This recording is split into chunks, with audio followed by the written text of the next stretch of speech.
નમસ્કાર મિત્રો, દેશ અને દુનિયાના સુપરફાસ્ટ સમાચારમાં તમારું સ્વાગત છે। સૌપ્રથમ વાત કરીશું રાજકોટની।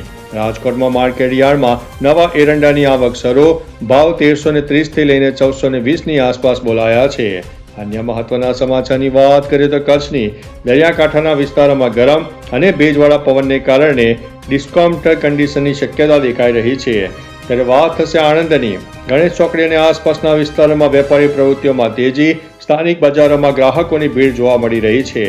અન્ય મહત્વના સમાચારની વાત કરીએ તો હવામાન વિભાગની આગાહી। રાજ્યમાં ગરમીનો પારો વધવાની આગાહી છે। આગામી 2 દિવસમાં મહત્તમ તાપમાનમાં 2 થી 3 ડિગ્રીનો વધારો થઈ શકે છે। આગળ વાત કરીશું અમદાવાદની। ગુજરાત યુનિવર્સિટી ખાતે આજે ડોક્ટરો માટે લાઈવ વેલકોન 2026 કોન્ફરન્સનું આયોજન। 800 થી વધુ તબીબો હાજર રહેશે। અન્ય મહત્વના સમાચારની વાત કરીએ તો ભાવનગર શહેરના આકાશના નિરીક્ષણમાં રસ ધરાવતા નાગરિકો માટે આગામી 18 એપ્રિલ સુધી 8 દિવસ અનોખા અવસરનું આયોજન કરવામાં આવેલ છે। એક સાથે બંને સ્પેસ સ્ટેશન જોવા મળતું તે રેરેસ્ટ ઓફ ધી રેરેસ્ટ ઘટના નિહાળવાની અમૂલ્ય તક નાગરિકોને મળવાની છે।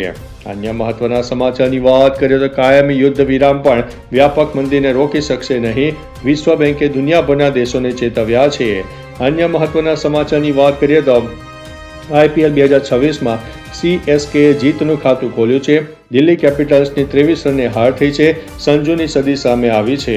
ત્યારે આગળ વાત થશે અમેરિકા અને ઈરાન યુદ્ધ વચ્ચે હજી વધુ સમય ખરાબ આવશે તેવી વર્લ્ડ બેંકની મોટી ચેતવણી સામે આવી છે।